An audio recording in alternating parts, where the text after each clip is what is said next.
Kakinada university మంచి భవిష్యత్తు కోసం తెలుగు విద్యార్థులు ఇష్టపడే యూనివర్సిటీ. కాల్ 9059052378 9059052379. యుద్ధం మొదలు పెట్టడం సులభమే గానీ అది ఎప్పుడు అంతమవుతుందో చెప్పరు. ఇప్పుడు చూడండి, యుక్రెయిన్ రష్యా మధ్య యుద్ధం జరుగుతుంది. అందరూ ఏమనుకున్నాం, ఒక వారంలో అయిపోతుంది అనుకున్నాం. అవును.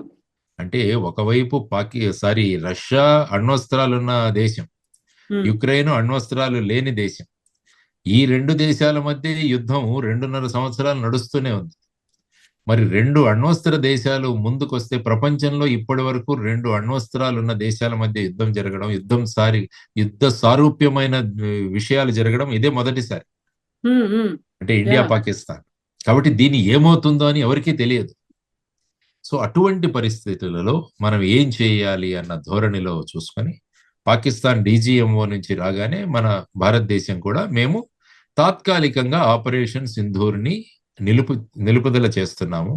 ఇది ముగించడం లేదు, మనం ఓన్లీ ఒక విరామం. మన ఇంటర్వెల్ లాగా, సినిమాలో ఒక ఇంటర్వెల్ లాగా పెట్టాం. ఆ తర్వాత మీరు ఏ విధంగా ప్రవర్తిస్తారో దాన్ని బట్టి భారతదేశం స్పందిస్తుంది. ఇది చాలా ముఖ్యమైన విషయం.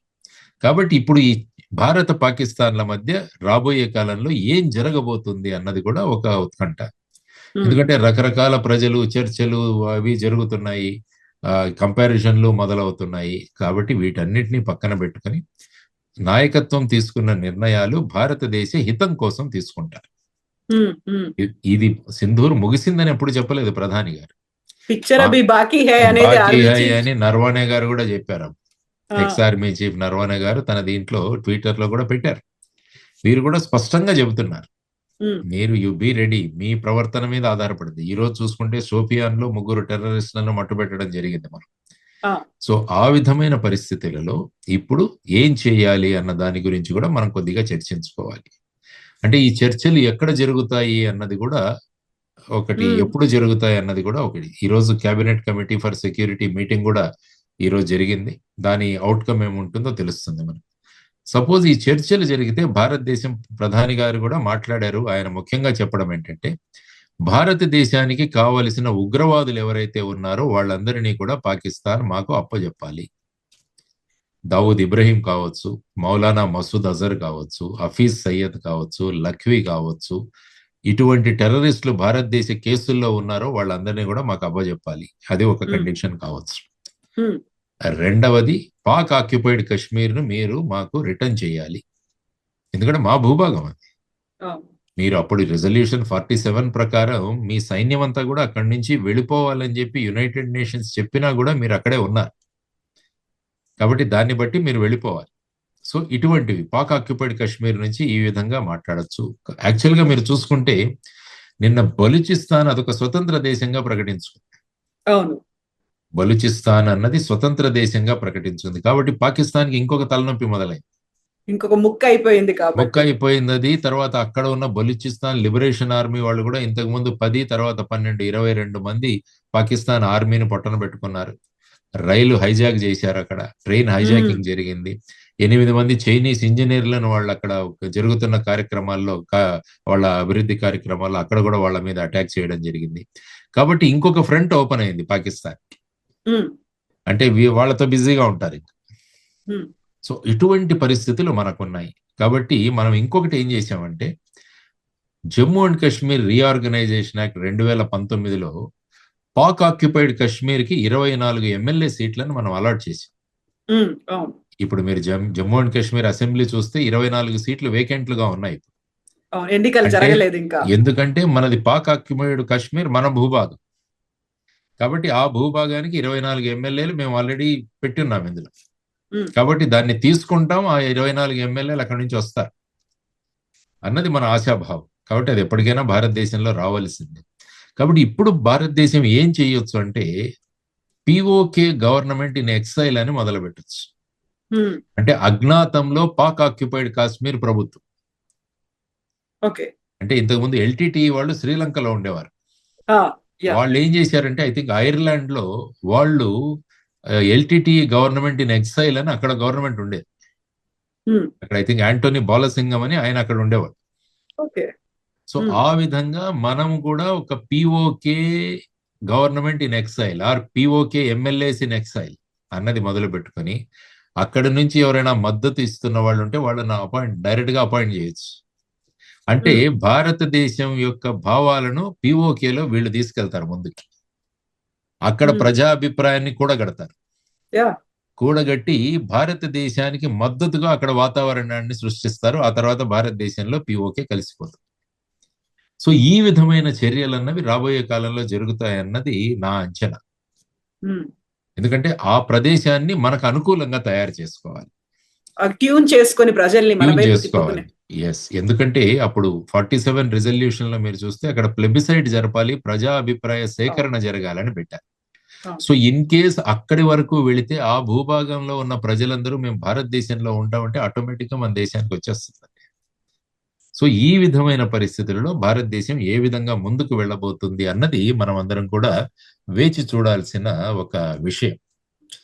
సో అందుకనే ప్రజలకు మీ ద్వారా నేను తెలియజేస్తున్నది ఏంటంటే ఆపరేషన్ సింధూర్ అన్నదాన్ని మనము క్లోజ్ చేయలేదు, జస్ట్ ఒక బ్రేక్ ఇచ్చున్నాం మధ్యలో. సో ఆ తర్వాత పాకిస్తాన్ ఏ విధంగా ప్రవర్తిస్తుందో దాన్ని బట్టి భారతదేశం యొక్క ప్రతిచర్యలు ఉంటాయి అన్నది మనం అందరం కూడా గమనించాల్సిన అంశం. కాబట్టి సోషల్ మీడియా మన దగ్గర ఉంది కదా అని ఇష్టం వచ్చినట్టు కామెంట్లు పెట్టడం ఇవన్నీ కూడా కరెక్ట్ కాదు. కీబోర్డ్ తో యుద్ధాలు చేసేస్తున్నాము. సరే, ఇప్పుడు సీజ్ ఫైర్ కి సంబంధించి ఒక ఒప్పందం కుదుర్చుకున్నప్పటికీ అడపాదడపా షెల్లింగ్లు అనేవి అవుతున్నాయి. అక్కడ ఉన్నటువంటి అవుట్స్కట్స్ లో ఉన్నటువంటి స్థానికులు ఆ బాంబుల శబ్దాన్ని వింటున్నారు. అలాంటప్పుడు పాకిస్తాన్ అంత వైలేట్ చేస్తున్నప్పుడు మనం ఎందుకు బుద్ధిగా ఇలాంటి ఒప్పందం కుదుర్చుకున్నాము, సైలెంట్ గా ఉంటున్నాము అనేటువంటి ఒక మాట కూడా సార్. సాధారణంగా ఎలా ఉంటుందంటే బార్డర్ దగ్గర కవ్వింపు చర్యలు అన్నవి ఇది గవర్నమెంట్ లెవెల్ నుంచి జరగవు మామూలు. అక్కడ లోకల్ గా ఉన్న కొంతమంది ఒకడు నిల్చుకొని వాడు ఫైర్ చేస్తాడు, దానికి మనం రిప్లైస్ ఇది అయితే సర్వసాధారణంగా జరుగుతూనే ఉంటుంది. కానీ మొన్న చూసాం మనం ఎల్ఓసి మొత్తం మీద ఆర్టిలరీ షెల్స్ తో ఫైరింగ్ చేయడం. అదేంటంటే మిలిటరీ కమాండ్ వల్ల జరిగిన ఆపరేషన్. సాధారణంగా ఏంటంటే చిన్న చిన్న పోస్టులు ఉంటాయి బార్డర్ పక్కనంతా, వాళ్ళు ఫ్రస్ట్రేషన్ లో ఉంటారు. ఆ ఫ్రస్ట్రేషన్ లో ఎవడో ఒకడు ఫైర్ ఓపెన్ చేస్తాడు చిన్న స్మాల్ ఆర్మ్స్, అప్పుడు మనం రిప్లై ఇస్తాం. దానివల్ల ఏంటంటే పెద్దగా మనకు ఏమాత్రం ఇది అవ్వదు, మనకి ఏ విధమైన ఎఫెక్ట్ ఉండదు, ఊరికే మేమున్నాం అని చూపించుకోవడానికి. ఎప్పుడైతే ఆర్టిలరీ షెల్లింగ్ కానీ ఇలాంటిది మొదలవుతే అది ప్రభుత్వం కానీ మిలిటరీ యొక్క అనుమతితోనే జరుగుతుంది. అప్పుడు మళ్ళా పాకిస్తాన్ రియల్ గా సీజ్ ఫైర్ కి వారికి వీళ్ళు ఉల్లంఘించారు అన్నదానికి ఒక నిష్కర్ష మనం తీసుకురావచ్చు అనమాట. సో ఇలా చిన్న చిన్న ఈ ఫైరింగ్లు అన్నవి జరుగుతుంటాయి. సో ఆ విధంగా చూసుకుంటే ఇప్పుడు పాకిస్తాన్ ఎక్కడా కూడా ధైర్యం లేదు వాళ్ళకి. భారతదేశం ఏంటో అన్నది మనం చూపించాం. అందుకనే నిన్న ప్రధానమంత్రి గారు కూడా బార్డర్ లోకి వెళ్ళి వచ్చారు. ఏ పోర్ట్ అయితే ఎయిర్ బేస్ అయితే మేము పూర్తిగా నష్టపరిచాము అని పాకిస్తాన్ ఏదైతే ప్రకటించిందో అక్కడికే వెళ్ళి వచ్చారు ఆయన. ఏదైతే భారత్ S-400 డిఫెన్స్ సిస్టమ్ ని మేము పూర్తిగా నాశనం చేశామో దాని బ్యాక్గ్రౌండ్ లో ఆయన ఫోటో వచ్చింది. అక్కడికి వెళ్ళి ఆయన వాళ్ళతో గడిపించారంటే మీరు చెబుతున్నవన్నీ కూడా దాంట్లో ఏమాత్రం తథ్యం లేదు అని. తరువాత పాకిస్తాన్ మీద మనం తీసుకున్న చర్యలు ఎలా ఉన్నాయన్నవి హై రిజల్యూషన్ శాటిలైట్ ఇమేజరీస్ తో ముందు ఎలా ఉంది తర్వాత ఎలాగైంది అన్నది మనకు విజువల్స్ వస్తూనే ఉంది.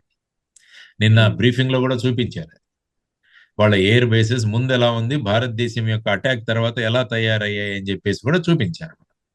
సో భారతదేశం ఎప్పుడు మాట్లాడినా కూడా సాక్ష్యాధారాలతో మాట్లాడుతుంది, పాకిస్తాన్ ఎప్పుడు మాట్లాడినా అభూత కల్పనలతో మాట్లాడుతుంటుంది. ఇది కూడా మనం స్పష్టం చేశాం. సో ఈ విధమైన పరిస్థితులలో రాబోయే కాలంలో భారత పాకిస్తాన్ల మధ్య ఏ విధమైన చర్చలు జరగబోతున్నాయి, ఆ చర్చల ద్వారా పిఓకే మీద ఏ విధమైన నిర్ణయాలు తీసుకోబోతున్నాయి అన్నది మనం అందరం కూడా వేచి చూడాల్సిన అంశాలండి. Thank you so much sir. చాలా క్లియర్ గా పిల్లలకి ఒక పాఠం చెప్తే ఎంత చక్కగా అర్థం అవ్వాలో అలా చెప్పినందుకు, బోల్డ్ అన్ని డౌట్స్ ఉండే అవన్నిటిని క్లారిఫై చేసినందుకు thank you so much sir. Right అమ్మా, నమస్తే. నమస్తే సార్, థ్యాంక్ యూ. నమస్తే. నిజంగా ప్రస్తుతం ఉన్నటువంటి సమాజం దేనికి ప్రయారిటీ ఇస్తుంది? ఆర్థిక సంబంధాల చుట్టూ మాత్రమే తిరుగుతోంది. మళ్ళీ ఎన్నికలంగానే చాలా విరక్తి కలుగుతాను. మంచి అనిపిస్తుంది కదా, లేడీస్ కూడా ఛాలెంజింగ్ జాబ్స్ చేసినప్పుడు చాలా బాగుంటది. ట్రాఫిక్ అసిస్టెంట్స్ గా నియమించిన ట్రాన్స్జెండర్స్ అందరితో సాల్యూట్ చేయించుకుంటున్నారు. ఫుడ్ డెలివరీ ఇవ్వటానికి వెళ్ళినటువంటి డెలివరీ బాయ్ అనిల్ పై కళ్ళ ముందు